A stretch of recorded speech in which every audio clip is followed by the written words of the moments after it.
महिलाएं 16 श्रृंगार क्यों करती हैं? हम सभी जानते हैं हिंदू धर्म में महिलाएं 16 श्रृंगार करती हैं, गहने पहनती हैं, सजती संवरती हैं। क्या आपके मन में कभी यह ख्याल आया है कि यह स्त्रियां 16 श्रृंगार क्यों करती हैं और क्यों गहने पहनती हैं? इसका क्या महत्व है? यदि आप नहीं जानते हैं तो चलिए आज हम जान लेते हैं माता सीता और उनकी माता के बीच के वार्तालाप से।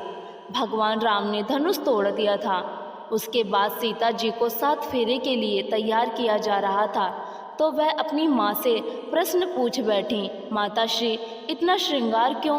माँ ने कहा, बेटी विवाह के समय वधू का 16 श्रृंगार करना आवश्यक है, क्योंकि श्रृंगार वर या वधू के लिए नहीं किया जाता। यह तो आर्यावर्त की संस्कृति का अभिन्न अंग है।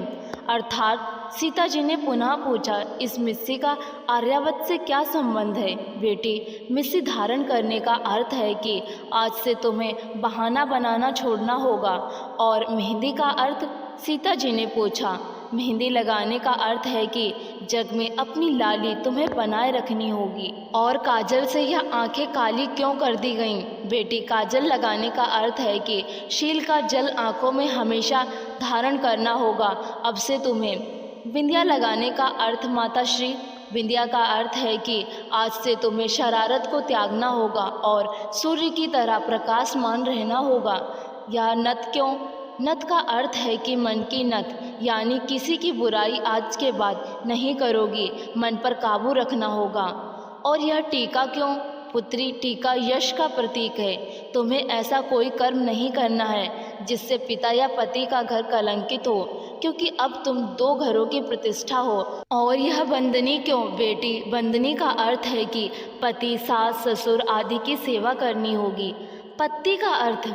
पत्ती का अर्थ है कि अपनी पत यानी लाज को बनाए रखना है। लाज ही स्त्री का असली गहना होता है। कर्णफूल क्यों? हे सीते, कर्णफूल का अर्थ है कि दूसरों की प्रशंसा सुनकर हमेशा प्रसन्न रहना होगा। और इस हंसली से क्या तात्पर्य है? हंसली का अर्थ है कि हमेशा हंसमुख रहना होगा, सुख ही नहीं दुख में भी धैर्य से काम लेना। मोहन लता क्यों? मोहन माला का अर्थ है कि सबका मन मोह लेने वाले कर्म करती रहना। नौलखा हार और बाकी गहनों का अर्थ भी बता दो माता श्री। पुत्री, नौलखा हार का अर्थ है कि पति से सदा हार स्वीकारना सीखना होगा। कड़े का अर्थ है कि कठोर बोलने का त्याग करना होगा। बांक का अर्थ है कि हमेशा सीधा साधा जीवन व्यतीत करना होगा। छल्ले का अर्थ है कि अब किसी से छल नहीं करना। पायल का अर्थ है कि बड़े बूढ़े के पैर दबाना, उन्हें सम्मान देना, क्योंकि उनके चरणों में ही सच्चा स्वर्ग है। और अंगूठी का अर्थ है कि हमेशा छोटों को आशीर्वाद देते रहना। माता श्री, फिर मेरे अपने लिए क्या श्रृंगार है? बेटी, आज के बाद तुम्हारा तो कोई अस्तित्व इस दुनिया में है ही नहीं।